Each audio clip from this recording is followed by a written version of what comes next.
Bapak Ibu, saudara-saudara kekasih Tuhan, sebelum kita memulai ibadah pada minggu, mari kita berdoa bersama-sama. Tuhan Yesus, kami mengucap syukur Tuhan buat hari ini, kalau minggu ini Tuhan Yesus kami boleh mengikuti ibadah Zoom pada siang ini Tuhan. Terima kasih buat penyertaan-Mu sepanjang minggu ini, sehingga kami boleh berkenan Tuhan untuk mengikuti ibadah ini Tuhan. Tuhan Yesus, Engkau berkati ibadah ini dari awal, pertengahan hingga akhir. Biarlah Tuhan Roh Kudus-Mu menyertai kami semua Tuhan, sehingga kami boleh memuji memuliakan Engkau Tuhan. Terlebih lagi Tuhan Yesus, kami juga akan mendengarkan firman-Mu, kiranya Engkau juga berkati Bapak Pendeta Rudi, kiranya Tuhan Kau urapi, sehingga firman yang disampaikan oleh Pak Rudi Tuhan boleh tertanam di dalam hati kami, sehingga kami boleh melakukan semua firman yang sudah kami terima Tuhan dalam kehidupan kami. Dan mengucap syukur Tuhan Yesus, sekali lagi Tuhan Kau berkati ibadah ini dari awal, pertengahan hingga akhir, dalam nama Tuhan Yesus. Haleluya Tuhan, amin.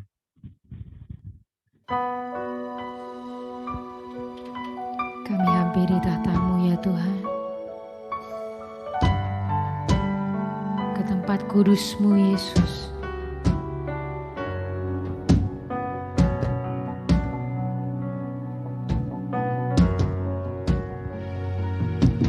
Ku hampiri tahta-Mu, tempat kudus-Mu Tuhan.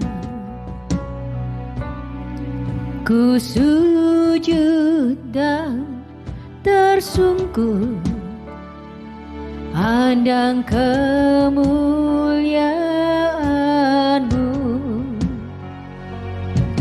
Dengan segenap hatiku, dengan segenap jiwaku,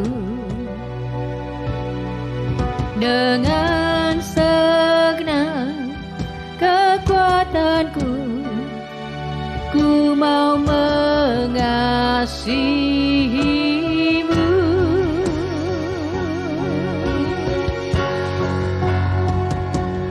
Oh Yesus, oh Yesus,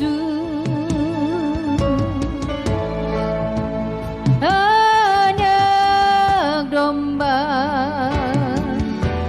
yang layak disembah. Oh Yesus, oh Yesus, Anak Allah, Kau ku sembah selamanya.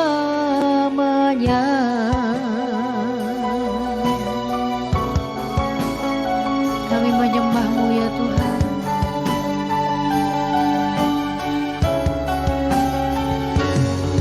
Ku hampiri tahta-Mu, tempat kudus-Mu Tuhan.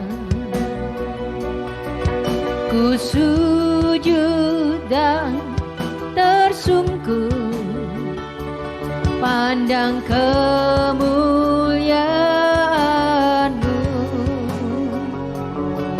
Dengan segenap hatiku, dengan segenap jiwaku,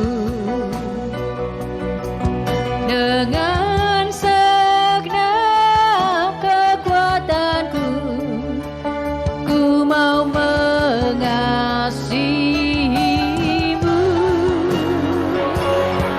Yesus, oh Yesus.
pujian bagimu, segala hormat bagimu, Allahku yang ku sembah. Haleluya. Ya Rama, ya Rama, ya Rama, la la la la la la. Haleluya.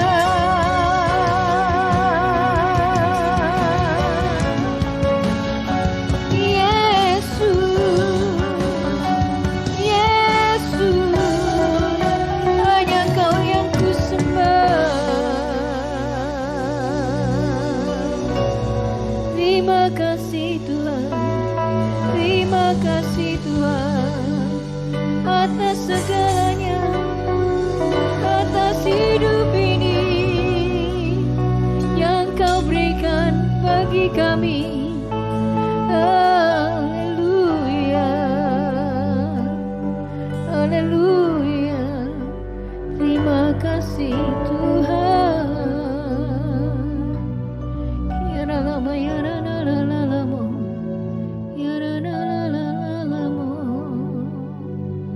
Terima kasih Tuhan. Haleluya.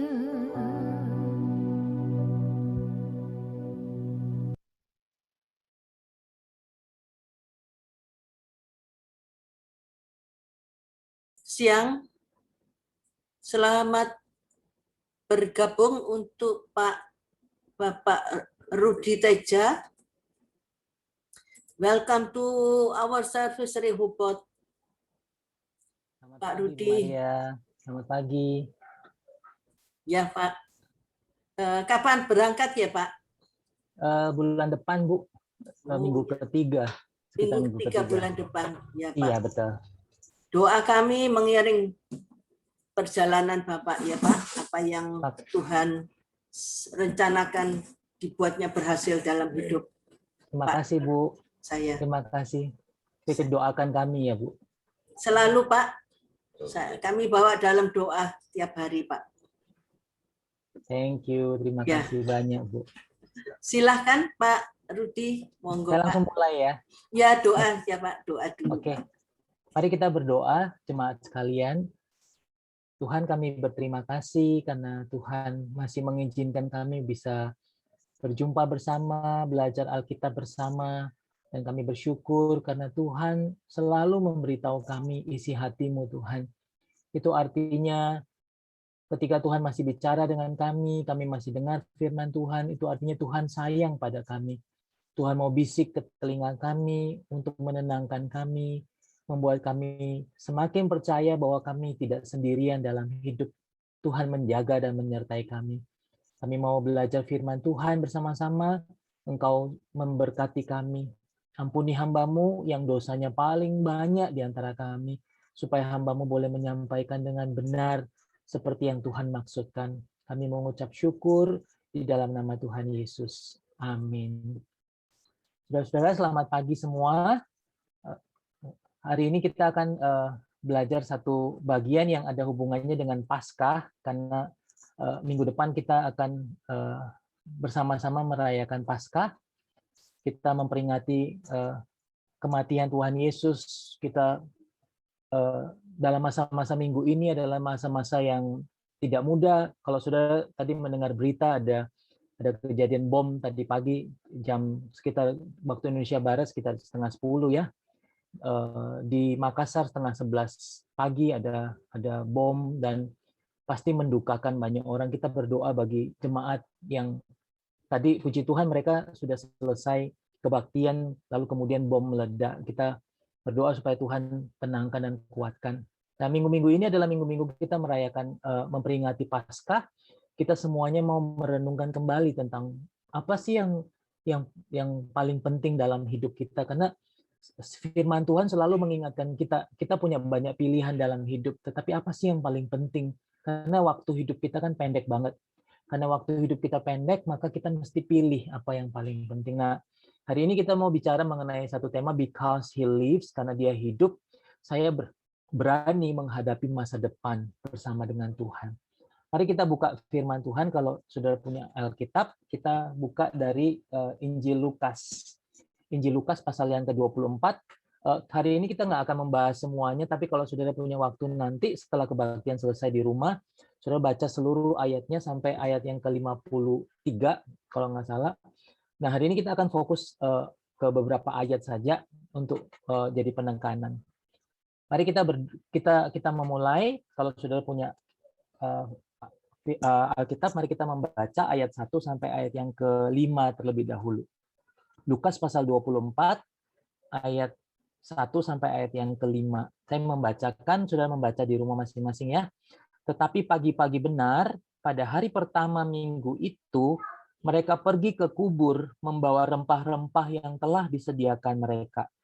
Mereka itu adalah perempuan-perempuan. Mereka mendapati batu sudah terguling dari kubur itu. Dan setelah masuk, mereka tidak menemukan mayat Tuhan Yesus. Sementara mereka berdiri termangu-mangu karena hal itu, tiba-tiba ada 2 orang berdiri dekat mereka, memakai pakaian yang berkilau-kilauan. Mereka sangat ketakutan dan menundukkan kepala.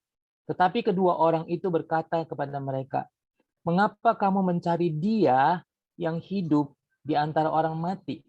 Saya ulang sekali lagi ayat yang ke-5. Mereka sangat ketakutan dan menundukkan kepala. Tetapi kedua orang itu berkata kepada mereka, "Mengapa kamu mencari Dia yang hidup di antara orang mati?" Nah, ini ayat yang penting banget. Apalagi kalau kita mau memahami tentang Paskah, pertanyaan ini penting kita jawab. Kenapa kita mencari Dia yang hidup di antara orang mati? Ini seakan-akan memberitahu kita bahwa terlalu banyak hidup kita fokusnya kepada kematian, saudara. Kita takut, kita khawatir, kita gelisah, kita takut masa depan kita. Itu sesuatu yang fokusnya pada hal-hal yang mati. Nah, kita perlu berpikir tentang hal yang hidup. Nah, hari ini waktu kita memperingati Paskah, kita mau fokus mata kita mencari Dia yang hidup, bukan mikir yang mati. Nah, saudara-saudara, kenapa kita bicara mengenai ini? Karena ini penting untuk waktu kita mengambil keputusan. Saudara, menurut penelitian di satu badan penelitian di Inggris, ada 5 hal yang membuat manusia paling takut. Saudara tahu kira-kira hal yang paling manusia takut itu apa? Kalau ada 1 sampai 5, kira-kira yang nomor 5 itu manusia takut miskin. Yang kedua, manusia takut gagal. Yang ketiga, manusia takut tidak disayang atau dibenci. Yang kedua, manusia takut mati. Tetapi ada yang lebih menakutkan dari kematian, yaitu saudara-saudara, yaitu kita ketakutan karena ditinggal mati. Saudara, kalau kita apalagi di dalam Tuhan, mati bagi kita adalah keuntungan, kata Alkitab. Tetapi kita nggak pernah membayangkan kalau orang yang kita kasihi itu meninggalkan kita karena kematian. Saya pernah ditanya oleh anak saya, apa sih yang paling papa takutkan dalam hidup? Lalu saya bilang, saya banyak hal yang saya nggak takut, apalagi setelah semakin lama semakin mengerti tentang Tuhan, saya jadi banyak hal yang saya sudah nggak takut. Tetapi apa yang papa paling takut, kata anak saya. Lalu saya berpikir, lalu saya bilang, papa paling takut kalau mama meninggal. Saudara, kita nggak pernah membayangkan, kita mati bagi kita adalah keuntungan, bisa jumpa Tuhan. Tapi saudara bisa bayangkan orang yang kita tinggalkan. Nah, itu yang terjadi pada waktu kita belajar firman Tuhan hari ini. Soalnya di Toraja, kalau sudah pernah ke Toraja, saya ada beberapa kali ke sana, ada satu kepercayaan yang namanya Aluk Todolo.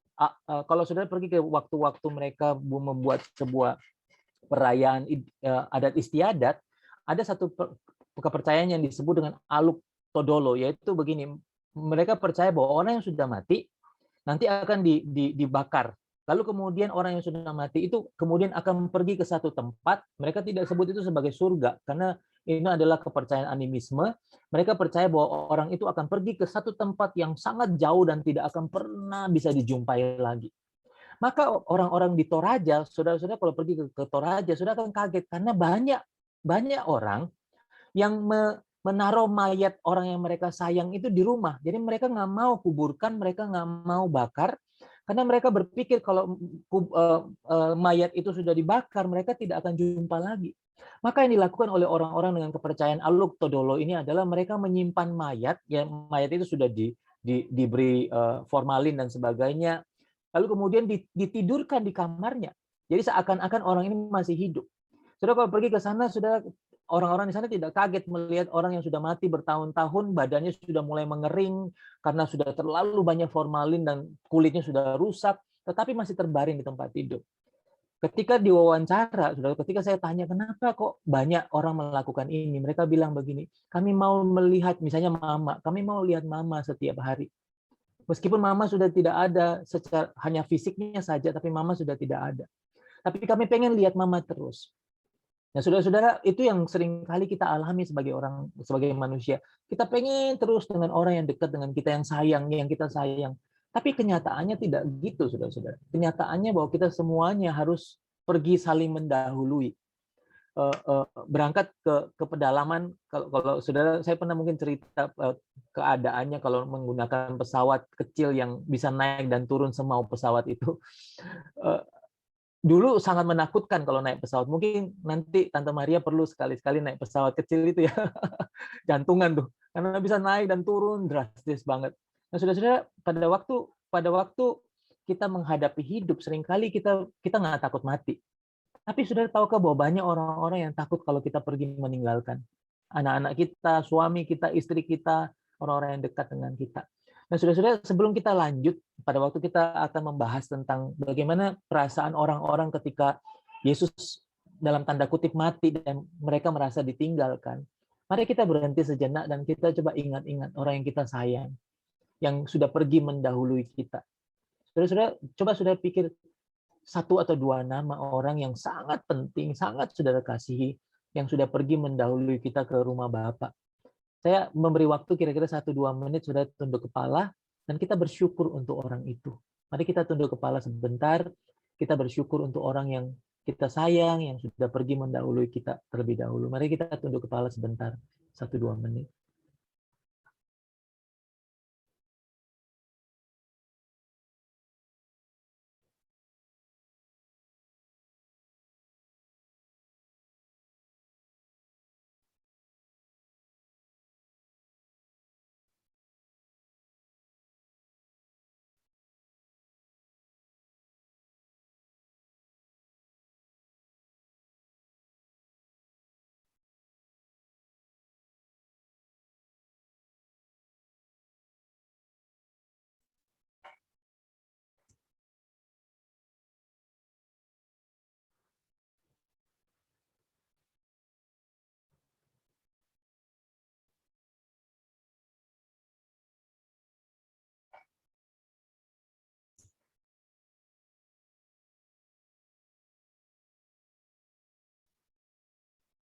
Saudara, ketika saudara mengingat orang yang saudara sayang, yang sudah mendahului kita, perasaan saudara apa, saudara? Ada yang berbahagia karena mereka udah bahagia di sana ya. Saya minggu lalu baru kehilangan seorang teman baik lagi karena COVID. Jadi sudah ada 9 teman yang pergi meninggalkan terlalu cepat, usia masih muda. Tetapi setiap kali mengingat orang-orang itu, saudara-saudara, hati kita bersyukur, bukan? Karena kita punya teman, punya saudara, punya orang tua yang mengasihi kita. Nah, itu yang dialami juga oleh apa yang Lukas pasal 24 ajarkan kepada kita hari ini. Ayat ini penting banget, saudara-saudara. Lukas pasal 24 kira-kira kalau kita bagi menjadi 3 bagian. Bagian pertama adalah bagian yang disebut dengan kisah sedih dan takut. Tadi yang kita baca pertama. Lalu bagian kedua adalah bagian yang menjadi berita kesukaan, berita tentang Yesus bangkit. Saudara-saudara, berita kedua tidak akan pernah menjadi berita yang penting kalau tidak ada kejadian nomor 1. Saudara. Jadi, saudara, kita tidak akan pernah mengalami kebahagiaan, kegembiraan, sukacita besar kalau kita nggak pernah mengalami duka cita. Maka kadang-kadang begini, saudara, untuk kita dapat menikmati yang nomor 2, kadang-kadang Tuhan mengizinkan kita mengalami yang nomor 1, kesedihan dan ketakutan, supaya nanti kita bisa melewatinya dan kita masuk ke fase yang ketiga, yaitu kisah tentang keberanian dan kerelaan untuk mengasihi Tuhan dalam situasi sulit. Sudah kita lihat yang bagian pertama. Bagian pertama ini yang tadi kita baca adalah kisah sedih. Ketika itu perempuan-perempuan datang kepada Tuhan Yesus yang sudah dikubur, karena pada waktu Tuhan Yesus dikubur, mereka harus menguburkan Yesus dengan cepat. Kenapa mereka harus menguburkan Yesus dengan cepat? Karena waktu itu menjelang Paskah, dan orang-orang menjelang Paskah pada waktu itu tidak sempat untuk memandikan Tuhan Yesus, melumuri tubuhnya dengan rempah-rempah. Karena pada waktu itu, begitu Tuhan Yesus mati, langsung dimasukkan ke dalam lubang, karena waktu itu menjelang Paskah. Pada waktu Paskah orang tidak menyentuh lagi mayat karena mereka dianggap najis. Nah, ketika Tuhan Yesus hari ketiga ketika Tuhan Yesus mati, lalu setelah lewat hari Paskahnya hari Sabtu, lalu pada hari Minggu, saudara-saudara, perempuan-perempuan datang membawa rempah-rempah. Tujuannya adalah mereka, saya yakin sekali, punya di dalam pikiran perempuan-perempuan itu, mereka tahu bahwa Tuhan Yesus tubuhnya sudah mulai membusuk. Sudah tahukah tubuh kita itu cepat banget membusuknya? Kalau ada satu bakteri yang namanya Clostridium perfringens bacterium. Bakteri ini langsung menyebar dengan cepat sekali di tubuh orang-orang yang sudah mati. Maka dalam waktu sekejap saja tubuh manusia sudah membusuk. Sudah kalau lihat urutannya, saudara, bakteri ini umumnya bekerja dari dalam keluar. Jadi pembusukan terjadi di dalam, pembusukan bagian organ dalam, pembusukan darah dan sebagainya. Dan pembusukan ini menyebar dengan cepat sekali. Kalau sudah lihat bagian tubuh yang dengan cepat membusuk adalah bagian tubuh yang ada di ujung-ujung tubuh, bagian tangan, bagian kuping, bagian jari-jari. Sudah lihat proses pembusukannya, 3-5 hari pembusukan membuat banyak cairan keluar, banyak darah mulai menetes. 8-10 hari warna tubuh berubah dari hijau menjadi merah, sejalan dengan pembusukan darah. Beberapa minggu kemudian, rambut yang biasanya kita rawat dicopot, kuku gigi mulai kadang-kadang terlepas, ada yang tetap di tempatnya di lengket dengan tengkorak. 1 bulan kemudian kulit tubuh mulai mencair, sudah. 1 tahun kemudian tidak ada yang tersisa. Jadi sudah kalau sudah lihat tubuh kita, yang umumnya kita berpikir tubuh ini kita rawat begitu rupa, tubuh ini begitu mudah rusak. Nah, itu yang dipikirkan oleh perempuan-perempuan ketika mereka datang, mereka berpikir bahwa tubuh Tuhan Yesus sudah mulai membusuk. Ini tubuh saya beberapa tahun yang lalu. Bukannya ini saya ambil gambarnya karena tubuh ini tidak sebagus ini. Tapi tubuh yang bagus ini bisa dengan cepat membusuk, saudara. Tubuh yang begitu cantik, begitu rupa, membusuk dengan sekedar. Lalu yang dilakukan, ini mengerikan ya, saya agak lanjut dengan cepat. Lalu dalam setahun kita nggak punya daging yang tersisa lagi. Nah, saudara-saudara, perempuan-perempuan yang datang ke makam Tuhan Yesus dengan kondisi yang sangat sedih. Mereka datang dengan ingin membaktikan waktu mereka yang terakhir dengan meminyaki tubuh Tuhan Yesus, memberikan rempah-rempah. Tetapi mereka bingung. Alkitab tadi yang kita baca mengatakan bahwa mereka berjumpa dengan 2 orang yang asing sekali. Dan orang asing itu bilang begini, "Kenapa kamu mencari orang yang hidup di antara orang mati?" Sudah, perasaan takut adalah perasaan yang normal bagi semua manusia. Dulunya tidak normal. Kita diciptakan bukan dengan rasa takut, saudara-saudara. Kenapa, saudara-saudara? Karena rasa takut itu mulai muncul ketika manusia berdosa. Saudara ingat ketika Adam dan Hawa pertama kali jatuh dalam dosa, yang muncul pertama kali adalah rasa takut. Saudara, rasa takut adalah sesuatu yang dialami oleh semua orang. Tetapi rasa takut yang menenggelamkan ini yang berbahaya, saudara. Apa itu rasa takut yang menenggelamkan? Kalau Alkitab menggunakan kata phobeo, kalau kita mengenal kata fobia. Kata fobia atau phobeo dalam Alkitab itu artinya sesuatu yang membuatmu lumpuh, atau di dalam bahasa Ibraninya, bahasa Perjanjian Lama yang disebut dengan takut adalah sesuatu yang membuat kita tenggelam. Saudara, seringkali kita takut itu normal. Tetapi takut yang membuat kita jadi lumpuh, takut yang membuat kita jadi tidak bisa ngapa-ngapain, takut yang membuat kita kehilangan fungsi, itu yang tidak normal, dan itu yang terjadi di antara perempuan-perempuan. Mereka datang ke lubang yang kosong, lalu mereka menjadi takut karena mereka berjumpa dengan 2 orang yang mengatakan bahwa Yesus sudah tidak di sana. Sudah rasa takut itulah yang sedang dihadapi oleh banyak dunia di seluruh dunia, dan rasa takut inilah yang sebenarnya sedang ingin ditolong oleh Tuhan Yesus. Tuhan di tengah-tengah keadaan dunia yang serba tidak pasti, saudara kalau baca Alkitab selalu akan membaca berita bahwa Tuhan itu selalu hadir ketika manusia takut. Tuhan hadir ketika manusia tidak punya harapan. Saudara ingat cerita tentang orang ini namanya Petrus. Petrus yang dulunya begitu berani, dia bisa bahkan berjalan di atas air sebelum dia takut. Petrus yang dulunya begitu pemberani karena ingin menjaga Tuhan Yesus, tapi kemudian menyangkal Yesus. Lalu kemudian Petrus baru sadar bahwa sebenarnya dia adalah manusia yang tidak berani. Dia adalah manusia yang penuh dengan ketakutan, dan ketakutan itu melumpuhkan Petrus. Ketika perempuan yang tidak berdaya itu bertanya kepada Petrus, Petrus, bukankah kamu murid Yesus, orang yang dekat dengan Yesus? Petrus menyangkal. Sudah tahu kenapa? Karena Petrus takut. Takut membuat kita mengambil keputusan yang salah, saudara-saudara. Saudara-saudara, di tengah-tengah kondisi kita yang sudah 1 tahun lebih menghadapi pandemi, apakah saudara masih mengalami rasa takut? Rasa takut karena usaha yang semakin buruk. Ada seorang teman yang beberapa hari yang lalu me-WhatsApp saya dan mengatakan, Rudi, sudah 3 tempat kerjanya tutup, tinggal 1. Atau 2 minggu lalu saya berkhotbah di sebuah gereja dan pemimpin pujiannya adalah seorang yang begitu ceria. Dia mengatakan, Pak Rudi, saya punya 4 perusahaan yang saya support cateringnya setiap hari untuk makan siang karyawan. Dulunya ada ribuan karyawan yang makan setiap hari.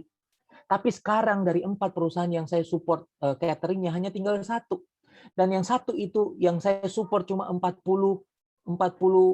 orang yang makan setiap hari. Dari ribuan orang makan, sekarang tinggal 40. Lalu saya tanya, Pak, perasaannya gimana? Dia bilang, Pak, sekarang uang yang masuk ke perusahaan catering saya menjadi sedikit sekali. Tetapi yang saya syukuri adalah karena saya hanya perlu memasak untuk 40 orang, saya bisa punya waktu lebih banyak untuk keluarga dan anak-anak. Sudah, orang ini punya rasa takut pasti untuk masa depannya. Sudah bisa bayangkan dari catering yang begitu banyak, dia dari ribuan orang dia mesti masak untuk ribuan orang setiap hari. Sekarang dia tinggal hanya memasak untuk 40 orang, bahkan menggaji karyawannya pun nggak cukup, Saudara. Tapi sudah lihat apa yang dia lakukan. Yang dia lakukan, dia bilang begini, di tengah-tengah keadaannya yang sulit, dia masih bisa melihat sesuatu yang baik. Sesuatu itu yang Tuhan Yesus ingin ajarkan. Makanya ketika perempuan-perempuan itu dalam kondisi takut, malaikat berkata begini, mengapa kamu mencari dia yang hidup di antara orang mati? Jangan cari orang mati. Jangan cari sesuatu yang menakutkan. Tapi yang kita perlu cari adalah dia yang hidup. Saudara-saudara, ini sesuatu yang penting kita pelajari di bagian pertama, bahwa ketakutan mematikan. Saudara, ada seorang namanya Ah Sojin, seorang penyanyi yang waktu itu berusaha pengen jadi artis Korea yang terkenal. Lalu dia sudah dilatih 5 tahun. Pada tahun ke-5 adalah tes yang terakhir, audisi yang terakhir. Lalu kemudian dia menulis di Instagramnya, dia mengatakan, doakan saya ya, ini adalah kali terakhir. Wish me luck. Lalu sudah dia masuk ke dalam tempat tes menyanyinya yang terakhir kali. Setelah 5 tahun berusaha, 24 Februari tahun 2015, dia masuk ke dalam, lalu dia keluar dalam kondisi sedih sekali. Dia kembali ke apartemennya. Kira-kira sore hari ada ditemukan mayat yang jatuh dari lantai 23 dari apartemennya. Ternyata perempuan ini, penyanyi yang mau jadi terkenal ini, dia tidak diterima jadi penyanyi sebagai artis Korea. Lalu karena dia sedih sekali, dia sangat kecewa dengan hidupnya, dia memutuskan untuk lompat dari lantai 23. Sudah, orang ini melihat sesuatu yang buruk, melihat kematian. Tapi dia nggak bisa lihat kehidupan. Atau kalau sudah lihat seorang yang namanya Adolf Merkel. Adolf Merkel adalah orang nomor 4 paling kaya di dunia. Kekayaannya beda tipis dengan saya. Nolnya yang banyak gelinding. Kekayaannya, saudara-saudara, kekayaan pribadinya itu 110 triliun. Dengan perusahaannya, dia punya perusahaan namanya Bayer. Kalau saudara suka minum obat batuk tuh ya. Dia itu perusahaannya dia di Jerman.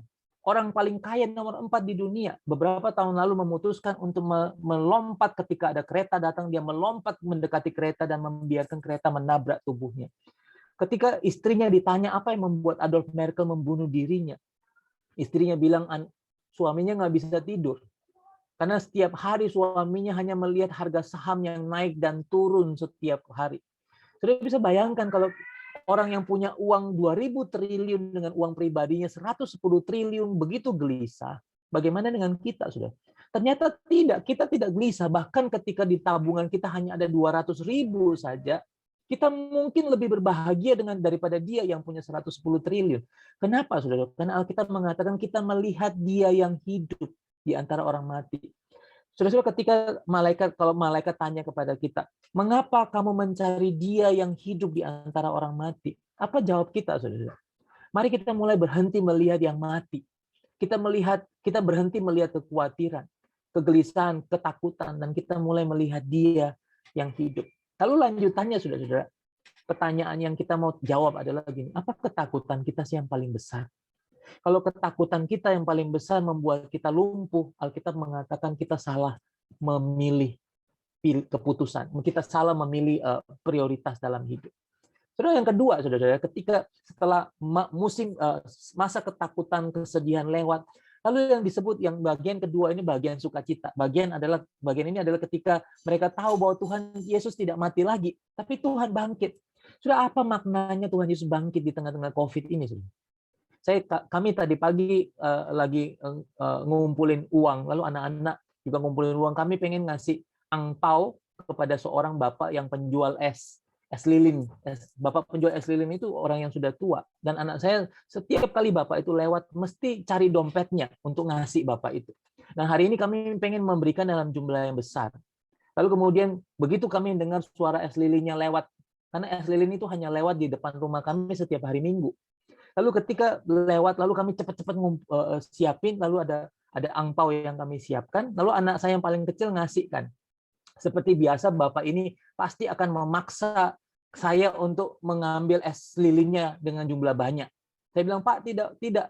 Lalu kemudian dia ngambil plastik itu, lalu kemudian dia memaksa memasukkan es lilin itu supaya bisa diberikan kepada anak-anak saya. Saudara, bapak itu pada waktu saya lihat dia, bapak ini adalah orang miskin. Anak-anaknya tinggal di desa yang jauh sekali dari Surabaya, di daerah pojokan Gresik. Tapi yang membuat saya selalu bersuka cita adalah bapak ini selalu gembira menuntun sepedanya setiap kali berjualan. Saudara, berita tentang kematian Tuhan Yesus membuat banyak orang sedih. Tapi berita tentang kebangkitan Yesus membuat orang punya harapan. Saudara, di tengah-tengah dunia yang tidak punya harapan, apakah Yesus yang bangkit itu masih menjadi harapan? Yesus yang bangkit masih jadi harapan kalau orang Kristen punya pengharapan, saudara.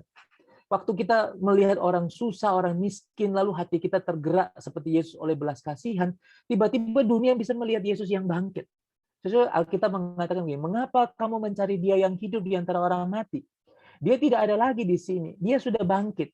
Lalu kemudian murid-murid ingat apa yang Yesus katakan, karena Yesus pernah ngomong, dia akan mati dan dia akan bangkit lagi. Saudara, di mana murid-murid pada waktu itu? Karena pada waktu itu malaikat ngomongnya sama perempuan. Perempuan-perempuan malah lebih berani keluar. Di mana murid-murid yang laki-laki itu? Kalau sudah baca Yohanes pasal 20, di sana disebutkan murid-murid lagi sembunyi. Mereka tutup rapat pintunya karena mereka takut. Karena murid-murid sedang dikejar oleh tentara Romawi dan oleh orang-orang Farisi. Jadi pada waktu itu murid-murid sedang sembunyi. Yang berani justru para perempuan. Saudara ingat, kalau saudara ingat perempuan-perempuan dalam hidup saudara, saya pasti yakin saudara akan ingat mama masing-masing ya. Mama biasanya adalah orang yang paling tangguh. Ketika semua orang sudah sakit, anehnya mama masih sehat. Kalau di rumah hanya ada makanan satu potong ayam, mama nanti akan hanya menyedet-nyedet tulang ayamnya. Saya ingat waktu kami kecil, saudara, kami hidup miskin sekali secara keuangan. Tapi mama saya adalah seorang yang selalu berusaha menjadi orang gembira di rumah, lalu berusaha memberi harapan. Setiap ada ayam goreng satu, karena kami berlima, mama saya potong kecil-kecil ayam itu supaya semua dapat ayam goreng itu. Lalu kami selalu tanya, Mama sudah makan? Mama saya selalu bilang, sudah, Mama sudah makan. Padahal mama saya selalu tidak pernah makan, kami tahu itu. Lalu biasanya kalau kami makan, karena ayam goreng yang satu itu dibagi 5, biasanya kalau saya dapat bagian saya akan makan separuh saja dari bagian saya. Kakak saya 2 makan bagiannya dia, tapi cuma separuh juga. Lalu kami merasa aneh sekali. Setiap kami selesai makan ayam, selalu ada sisa ayam di meja makan. Saudara tahu kenapa? Karena kami berpikir kami ingin memberi sisa ayam itu untuk mama. Karena mama selalu bilang, mama sudah makan, padahal belum makan. Kalau ada ayam di sana dan ada kepala ayam, mama akan memilih kepala ayam. Saudara, kalau kita ingat perempuan-perempuan yang berjasa dalam hidup kita, saudara, kira-kira siapa? Saya yakin hampir sebagian besar akan bilang mama. Pak Gunawan pasti akan bilang yang paling berjasa dalam hidupnya adalah mama. Coba Pak Gunawan boleh dicium dulu Tante Maria. Untuk mengingatkan kita semua, saudara-saudara, di Alkitab pun ketika laki-laki pada sembunyi, yang berani itu justru adalah perempuan-perempuan. Mereka mendekati lubang kubur Yesus. Lalu kemudian ketika perempuan itu mendapati harapan karena Yesus sudah bangkit, mereka cepat-cepat pergi ke tempat sembunyi para murid-murid, mereka ketok pintu, lalu mereka buka pintu itu, lalu kemudian mereka kaget mendapat berita bahwa Yesus sudah bangkit. Petrus, Alkitab mengatakan, tidak percaya. Apa yang dia lakukan? Petrus cepat-cepat lari. Dia lari menuju ke makam itu. Seorang yang dulunya pemberani, sekarang sudah tidak punya keberanian. Saudara-saudara, kalau kita hanya punya keberanian karena kita berkana diri kita sendiri, ketika kesulitan datang, maka kita akan sembunyi. Keberanian kita tidak boleh karena kita sendiri. Keberanian kita bukan karena kita punya uang banyak, punya kesehatan yang baik, punya tubuh yang kuat. Bukan. Keberanian kita karena kita tahu bahwa Tuhan itu ada di dekat kita dan dia hidup. Saudara, Petrus punya keberanian, tapi hari itu dia tidak punya keberanian. Kalau sudah lihat wajah Petrus yang sayu ini adalah wajah Petrus yang mungkin kalau aslinya lebih sayu dari ini. Karena perasaannya sangat bersalah. Lalu dia pergi ke kubur itu, dia mendapati kubur itu. Lalu kemudian ketika dia mendapati kubur yang kosong itu, hatinya bertambah sedih. Sudah tahu kenapa? Kalau sudah lihat cerita lanjutannya, Petrus lalu setelah melihat Yesus bangkit, yang dia lakukan adalah dia pulang ke kotanya sendiri.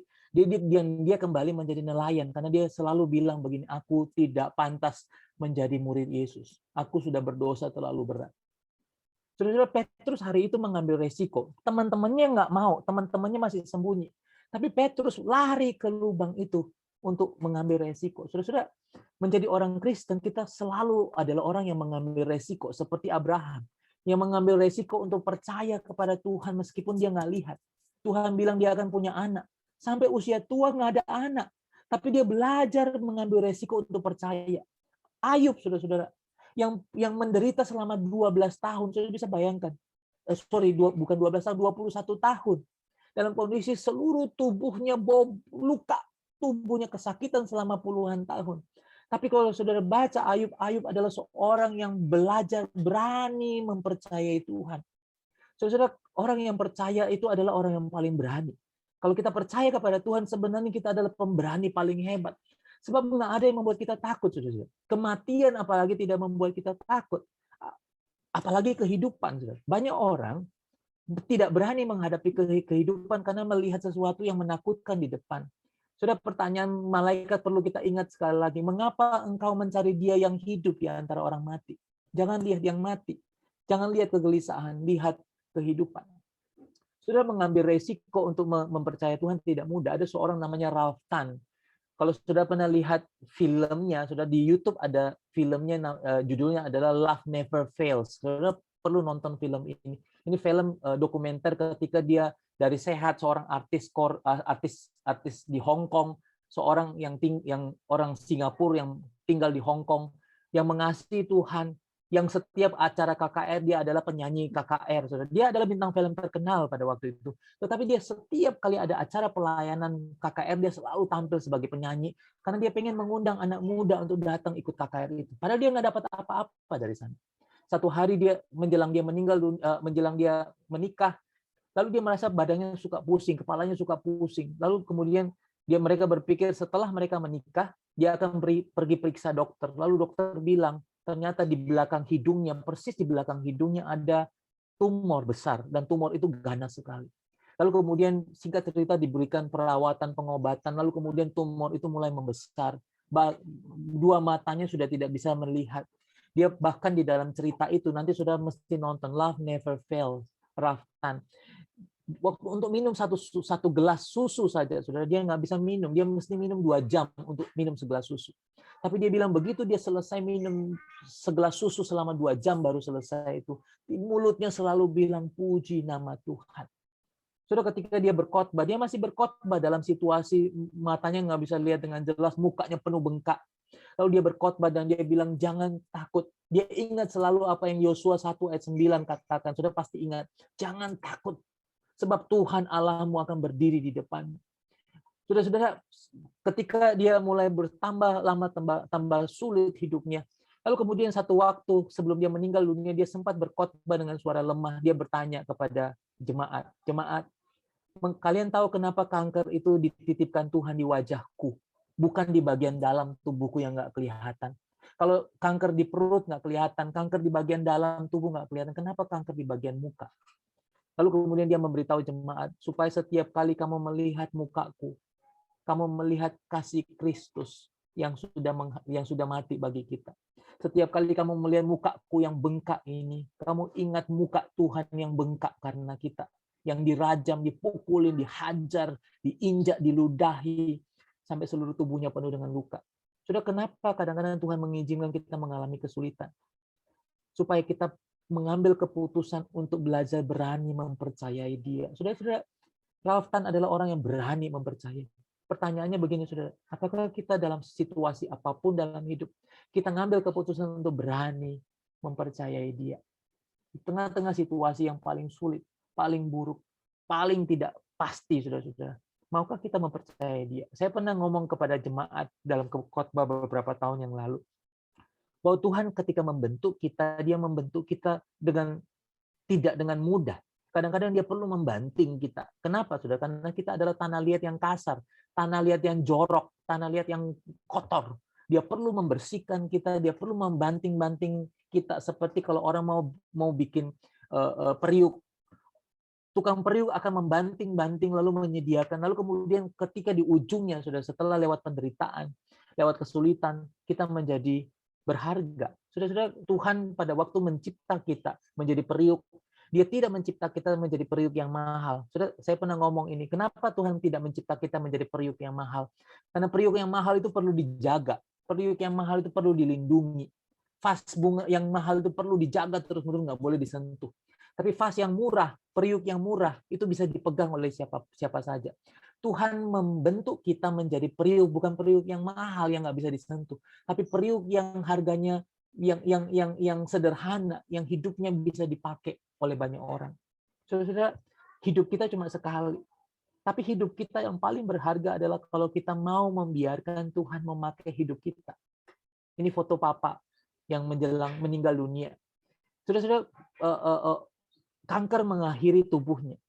Tapi kanker tidak mengakhiri kasihnya kepada Tuhan. Seorang yang memulai perjalanan imannya justru pada waktu dia sakit. Saudara, kesakitan, kegelisahan, kekhawatiran tidak membuat kita takut, bukan? Saudara masih ingat angka togel ini, saudara-saudara? Masih ingat? Saya pernah ngomong beberapa kali dalam kebaktian di GAB Rehoboth. Masih ingat?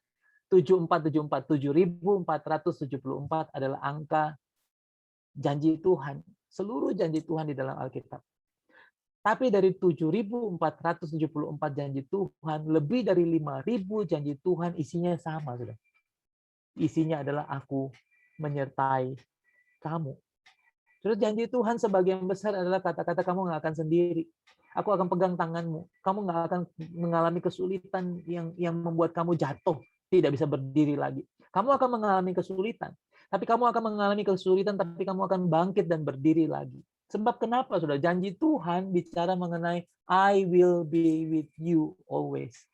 Saudara-saudara, bagian yang kedua. Bagian ketika Tuhan bangkit. Bagian yang ketiga adalah bagian ketika murid-murid tidak takut lagi. Bukan cuma Petrus, saudara. Petrus yang tadinya ketakutan, sudah lihat apa yang dia lakukan. Kalau saudara baca di dalam lanjutan cerita dalam Lukas, lalu masuk ke dalam kitab Kisah Para Rasul, saudara akan kaget karena Petrus sengaja memilih tempat di mana Yesus dipukulin untuk berkhotbah. Petrus sengaja memilih tempat di mana Yesus ditangkap dan dia aniaya, dan di tempat Yesus ditangkap dan dia aniaya itu dia berdiri di atas tempat itu lalu mulai berkhotbah, dan Alkitab mengatakan ribuan orang mendengar berita itu lalu bertobat.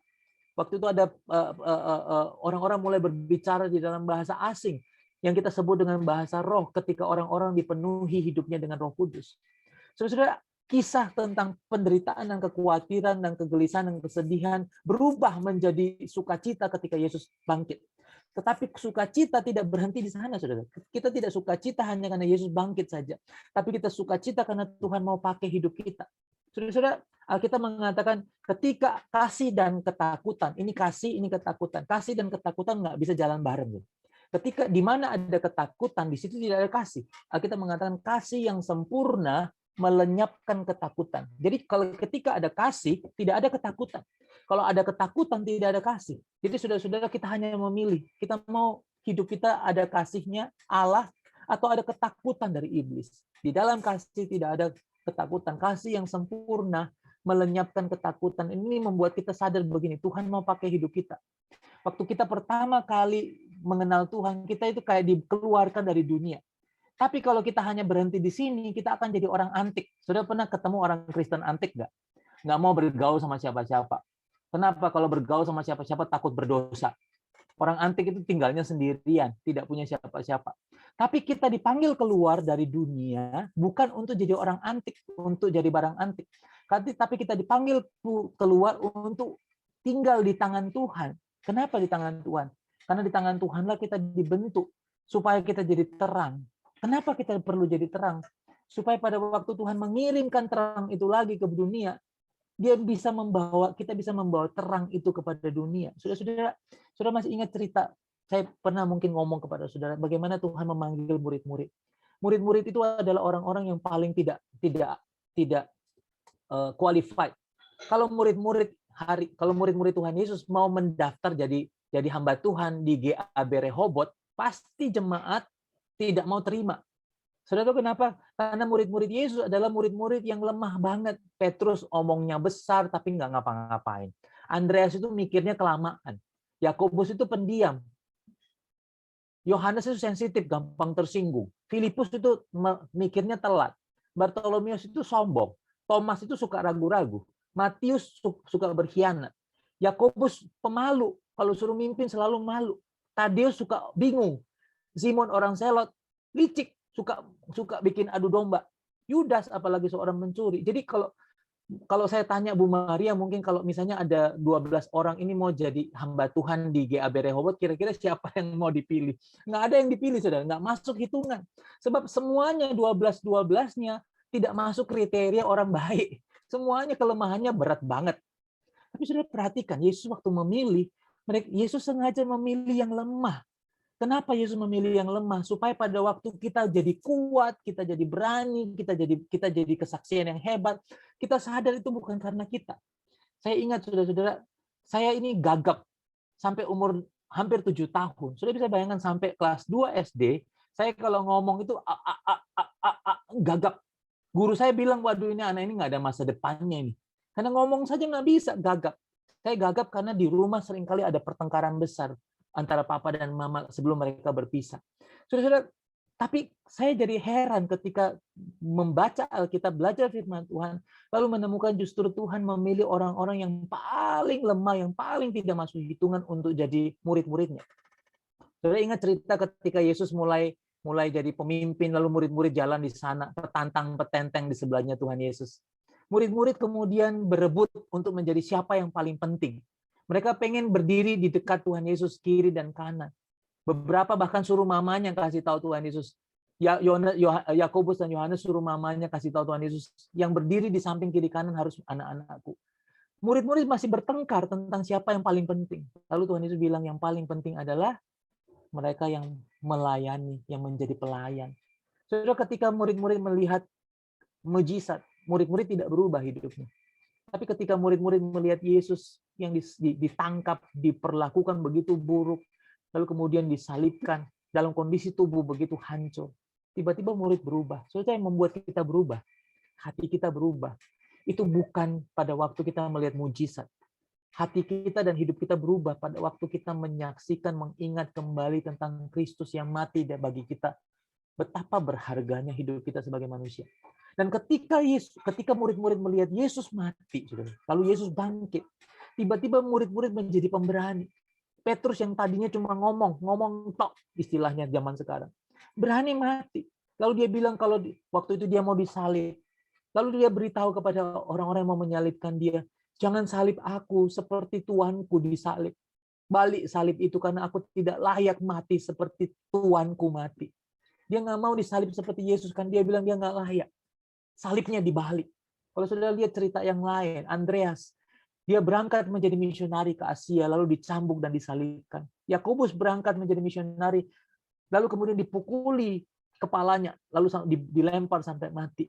Yohanes digoreng separuh badannya, diseret menuju Pulau Patmos, ditinggal sendirian. Di sana dia menulis kitab Wahyu. Seorang yang ditinggal sendiri sampai mati. Filipus berangkat menjadi misionari ke Yunani, di penjara, dicambuk, disalibkan. Bartolomeus berangkat ke Turki untuk memberitakan tentang Kristus yang bangkit. Dicambuk sampai kulitnya lepas. Thomas ditusuk dengan isi perutnya dikeluarkan. Lalu kemudian tubuhnya di oven sampai kering. Matius dibunuh dengan tombak. Yakobus dipenggal kepalanya. Tadeus digantung di Irak, di Mesopotamia pada waktu itu. Simon orang Zelot berangkat ke Afrika untuk memberitakan kebangkitan Yesus. Dia dicambuk dan kepalanya digergaji. Matias di Yerusalem dipancung kepalanya. Stefanus yang kita kenal orang yang paling lembut hatinya. Maka anak kedua saya beri nama tengahnya Stefanus sebagai doa supaya hatinya lembut seperti Stefanus. Seorang yang lembut hatinya tapi punya keberanian begitu luar biasa ketika dia dilempar batu. Dia justru bersuka cita karena melihat Yesus. Dan yang paling ujung adalah ketika kita melihat Paulus yang dulu begitu kelihatan dalam tanda kutip begitu baik hidupnya.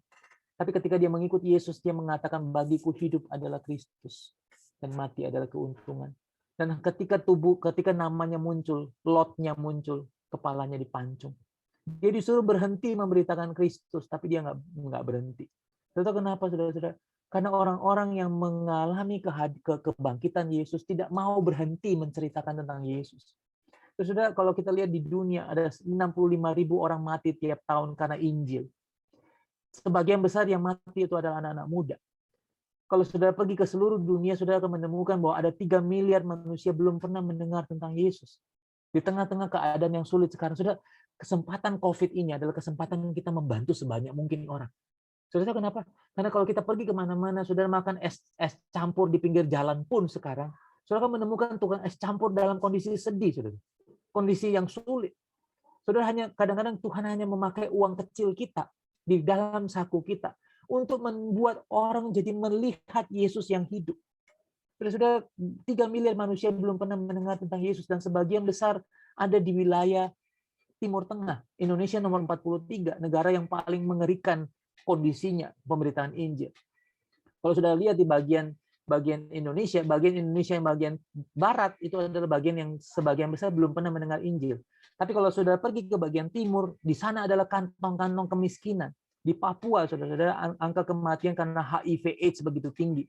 TBC adalah angka kematian nomor 1 di sana. Mereka tidak takut COVID, karena mereka sudah mengalami kematian karena TBC hampir setiap hari. Saudara. Jadi pada waktu disuruh menggunakan masker orang-orang di Papua, mereka bilang, angka kematian TBC di sini lebih banyak daripada angka kematian karena COVID. Jadi kalau sudah bertemu dengan anak-anak kecil bisa batuk, dan waktu dia batuk ada darah di tangannya. Seringkali waktu melihat anak-anak sedang bermain lalu mereka batuk, ada darah yang keluar dari mulutnya. Sudah mereka tahu mereka sakit, tapi mereka tidak tahu bagaimana mengobatinya. Saudara, kalau sudah mau berdoa untuk orang-orang yang belum mengenal Tuhan di daerah barat Indonesia. Tapi kalau sudah mau lihat angka-angka kemiskinan, angka-angka orang yang mati karena busung lapar dan sebagainya, sebagian besar di wilayah timur Indonesia. Saudara-saudara, orang yang tidak mengenal Kristus, hidup mereka tidak akan pernah tahu untuk apa. Saudara, kita semuanya sedang berjalan meniti jalan ini. Saudara. Kita sedang mengikut jalan, dan ini jalan sepi. Saudara, kalau lihat jalan ini jalan sepi, nggak banyak orang mau ikut jalan ini. Tetapi sebagian besar dunia mengikut jalan yang ini kelihatan menyenangkan. Pertanyaannya begini, maukah kita membawa sebanyak mungkin orang ke sini melewati jalan ini? Dengan Alkitab mengatakan dengan perbuatan baik kita, mereka memuliakan Bapa di surga. So, saya ingin tutup firman Tuhan hari ini dengan cerita yang saya sudah pernah cerita beberapa, kira-kira 2-3 tahun, atau pada waktu retreat, pada waktu retreat GAB saya pernah cerita. Tapi saya ingin cerita lagi tentang seorang yang hidupnya sangat berdampak waktu saya membaca kisah hidupnya. Namanya Robert Pierce atau Bob Pierce. Dia adalah seorang pendiri dari World Vision International. Seorang yang mendedikasikan hidupnya untuk melayani orang-orang miskin di seluruh dunia. Terus, satu hari ketika dia sudah melayani Tuhan sekian tahun, ternyata didapati ada sakit kanker di tubuhnya. Dan dia kesakitan luar biasa. Dokter mengatakan kankernya sudah stadium lanjut. Dia harus menggunakan pil obat penahan sakit supaya tubuhnya tidak sakit. Satu hari ketika menjelang meninggal dunia, tubuhnya sudah sangat lemah. Perjalanannya yang terakhir adalah perjalanan ke Indonesia, yaitu perjalanan ke pedalaman Kalimantan. Ketika dia sampai di pedalaman Kalimantan untuk membawa bantuan, untuk mengecek bantuan bagi anak-anak miskin di pedalaman. Dia menemukan ada seorang anak perempuan kira-kira usia 8 tahun yang sedang berbaring di samping sungai. Lalu dia bertanya siapa anak perempuan itu. Lalu orang memberitahu dia bahwa anak perempuan itu selalu berteriak kesakitan karena tubuhnya ada benjolan besar di daerah perutnya, besar sekali, dan dia selalu kesakitan. Bob Pierce melihat, lalu dia bertanya kepada dokter yang merawat, dan dokter mengatakan bahwa anak ini kena kanker. Bob Pierce mengambil sesuatu dari kantongnya. Saudara tahu, di kantongnya ada 1 botol obat penahan sakit, dan obat itu hanya bisa membantu dia untuk menahan sakit selama 20 hari lebih. Jadi Bob Pierce sudah menghitung jumlah obatnya supaya pada waktu dia balik ke Amerika dia masih bisa menggunakan obat itu. Sebab dia nggak bisa tidur, Bob Pierce nggak bisa tidur kalau dia tidak minum obat penahan sakit, karena dia kesakitan setiap malam karena tubuhnya, karena sakit leukemia-nya. Dan hari itu dia memberikan seluruh 1 botol itu, sambil dia tahu bahwa ketika dia berikan 1 botol itu buat anak itu, dia akan kesakitan tiap malam. Singkat cerita, obat itu diberikan kepada anak itu mulai tenang kira-kira setengah jam kemudian, lalu kemudian ditidurkan di balai-balai di sana. Bob Pierce melanjutkan pelayanannya keliling pedalaman itu. Malam itu dia nggak bisa tidur. Berhari-hari dia nggak bisa tidur. Lalu kemudian dalam perjalanan pulang dalam kesakitan tubuhnya, dia sampai di rumah. Beberapa minggu kemudian dia meninggal dunia. Tapi sudah apa yang kita lihat dari hidupnya? Hidupnya penuh tragedi. Anaknya meninggal dunia karena bunuh diri, dan itu kesakitan batin yang dalam, yang sakit banget. Tapi dia tetap belajar mempercayai Tuhan. Dia belajar mempercayai, melihat yang hidup di antara orang mati. Lalu kemudian ketika dia mengalami leukemia, yang muncul dari mulutnya adalah, aku adalah alat kecil di tangan Tuhan yang besar. Dia masih bisa melihat yang hidup di antara yang mati. Lalu ketika dia memberikan pilnya yang terakhir untuk anak kecil itu, dia masih melihat yang hidup di antara yang mati. Saudara-saudara, maukah hari ini menjelang Paskah, pada waktu kita melihat yang hidup di antara yang mati, supaya kita melihat harapan di tengah-tengah dunia ini. Mari kita berdoa bersama-sama. Tuhan, kami bersyukur Tuhan, karena Engkau mengajar kami lewat firman Tuhan. Malaikat bertanya, mengapa mata kami hanya melihat yang mati? Harusnya mata kami melihat yang hidup di tengah-tengah orang mati. Kami melihat harapan karena Yesus bangkit. Tapi kami juga belajar untuk menjadi harapan bagi orang lain, Tuhan. Di dunia ini begitu banyak orang-orang kehilangan harapan. Pakai hidup kami menjadi alat. Pakai hidup kami menjadi harapan bagi mereka yang tidak punya harapan. Dan kami melihat, karena hidup kami cuma pendek. Kami cuma 1 kali hidup, Tuhan. Tapi kalau kami hanya 1 kali hidup, biarlah kami menggunakan hidup yang 1 kali itu sebanyak-banyaknya untuk kemuliaan Tuhan. Hanya untuk Tuhan. Untuk menjangkau banyak orang bagi Kristus. Pakai kasih kami, pakai tangan kami, pakai bantuan kami, pakai uang kami, pakai makanan kami, untuk menjangkau mereka yang membutuhkan hari ini. Di dalam Kristus Tuhan kami berdoa. Amin. Terima kasih. Thank you. Terima kasih banyak. Terima kasih Tante Maria untuk Aduh, kesempatan Pastor. melayani. Pastor Rudi Teja, thank you so much. Ya, luar biasa Pastor kalau mengingat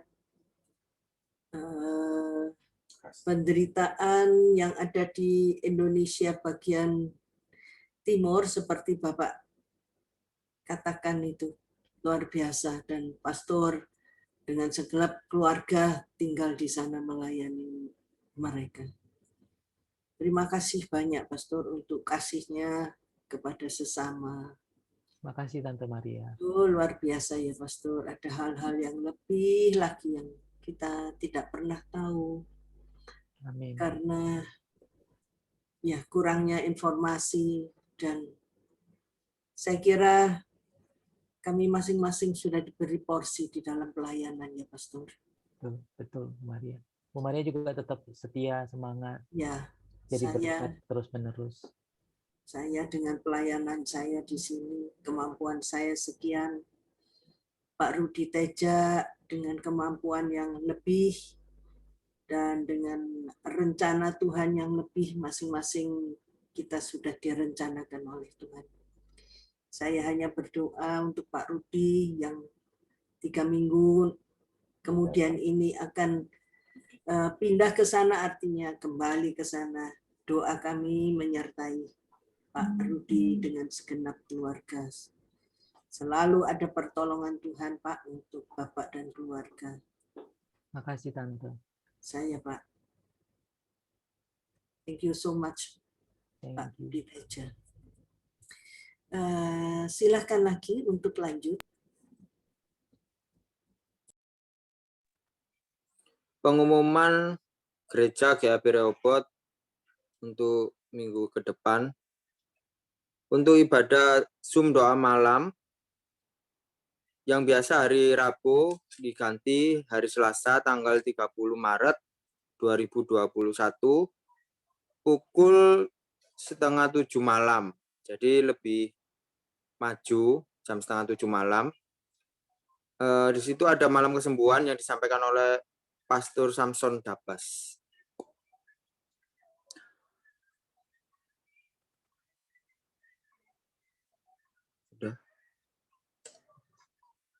Untuk ibadah Jumat Agung tanggal 2 April pukul 12 siang, pembicara dibawakan oleh Bapak Hendra.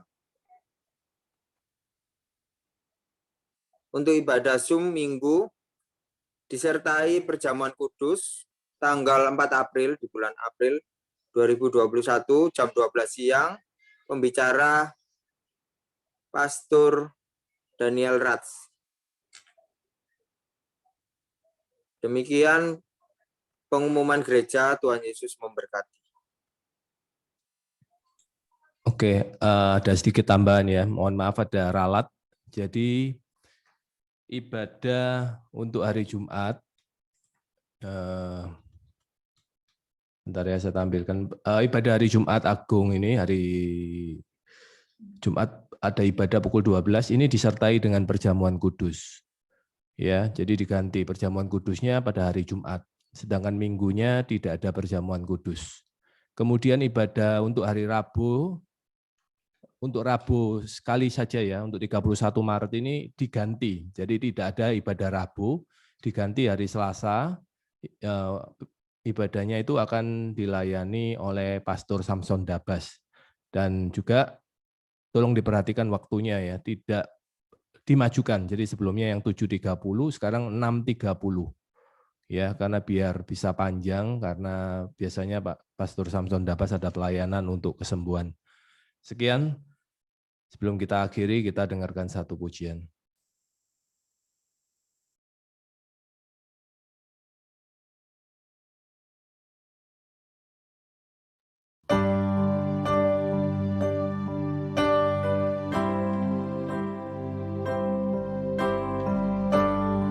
Terima kasih untuk penyertaan-Mu yang sempurna dalam hidup kami, Tuhan. Jalan-Mu tak terselami oleh setiap hati kami. Namun satu hal ku percaya, ada rencana yang indah, tiada terduga kasih-Mu. Heran dan besar bagiku arti kehadiran-Mu selalu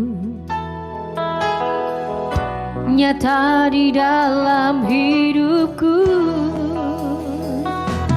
Penyertaan-Mu sempurna, rancangan-Mu penuh damai, aman dan sejahtera walau di tengah badai. Ingin ku selalu bersama, rasakan keindahan arti kehadiran-Mu, Tuhan.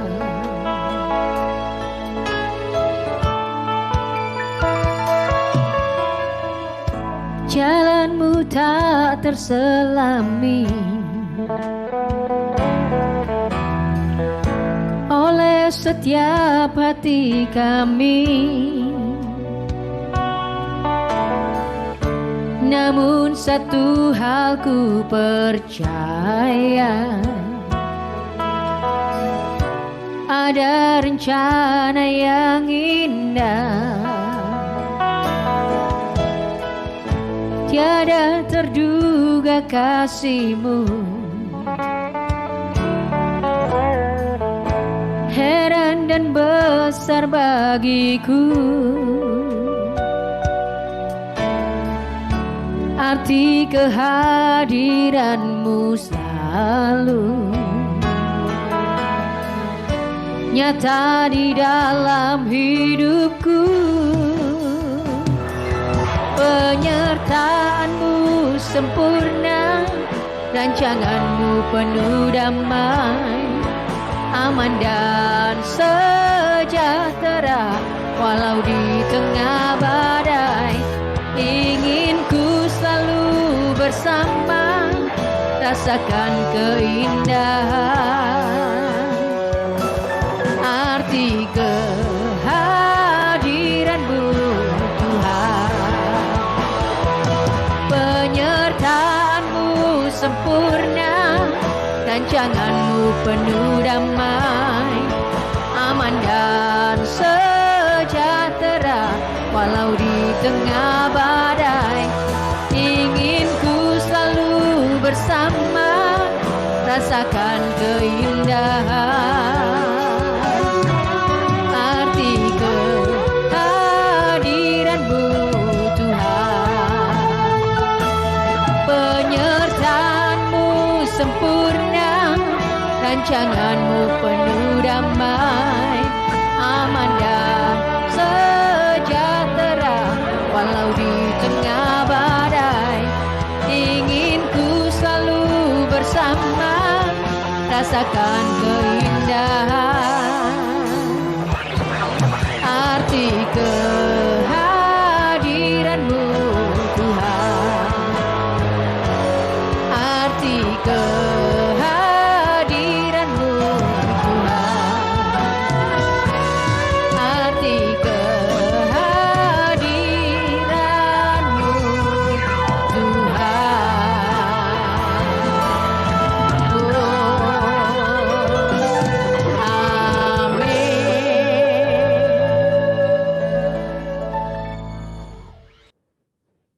Ya, kita sampai di akhir ibadah, mengucap syukur untuk hidupnya kami yang Tuhan beri, di mana kami mengenal kasih Tuhan, mengenal keselamatan yang Tuhan berikan untuk setiap kita. Banyak hal yang terjadi di kehidupan ini yang kita tidak expect sama sekali, yang mana kita tidak duga, juga kita tidak rencanakan, bahkan seringkali terjadi di luar perencanaan kita, di luar maksud hati kita. Karena kita ini pengikut Kristus, sedangkan segala kasih Kristus dan waktu yang Tuhan berikan untuk kita ini tidak bisa kita pakai dengan satu logika. Percaya kepada Yesus, mukjizat Yesus semuanya di luar logika kita. Jadi Bapak Ibu yang terkasih, mari kita song-song untuk Jumat Agung mendatang ini, dan buat mereka yang bisa berpuasa, saya anjurkan untuk boleh ikut berpuasa menjelang hari Paskah ini. Tidak diharuskan sih, tetapi bagi mereka yang mau, mari mematikan daging kita dan mengikut Yesus. Itulah prinsip yang harus kita jalani dalam hidup kekristenan ini. Baik, Bapak Ibu yang saya kasihi, kita satukan hati, mari kita berdoa untuk doa penutup dan doa berkat. Bapa di surga, kami bersyukur kami mengenal Engkau. Demikian juga untuk saya Di hari usia yang tua, Tuhan memperkenalkan kepada saya siapa Tuhan sebenarnya dan bagaimana sehingga saya ada pada hari ini. Saya mengenal Tuhan dengan seutuhnya di usia yang ke-55. Sungguh satu anugerah yang luar biasa. Tuhan, hari ini kami mendengar khotbah, mendengar segala hal baik, di mana pada khotbah yang Tuhan izinkan pada hari ini membuat kita lebih mengenal Engkau, lebih memfokuskan hidup kami untuk tercurah kepadamu. Ampuni Tuhan bahwa kami sekian lama banyak mengabaikan waktu, banyak kurang fokus kepadamu, sedangkan kasih-Mu yang ada dalam hidup kami sepanjang masa, dari dulu, sekarang, dan selamanya tidak berubah. Itulah Engkau. Ampuni kami Tuhan yang pagi lain, sore lain, malam pun lain. Berikan kami tambahan iman setiap kali kami mendengar firman-Mu, biarkan firman itu tertanam dalam hati kami, dan berikan kami kekuatan untuk boleh melakukan firman tersebut dalam hidup kami, sehingga menjadi sebuah rema dalam hidup kami. Kuatkan kami Tuhan, terlebih dalam keadaan seperti saat ini. Mengucap syukur untuk firman yang sudah kami dengar, dan kami berdoa untuk hamba-Mu yang terkasih, Bapak Rudi Teja, yang memberikan hidup sepenuhnya kepadamu.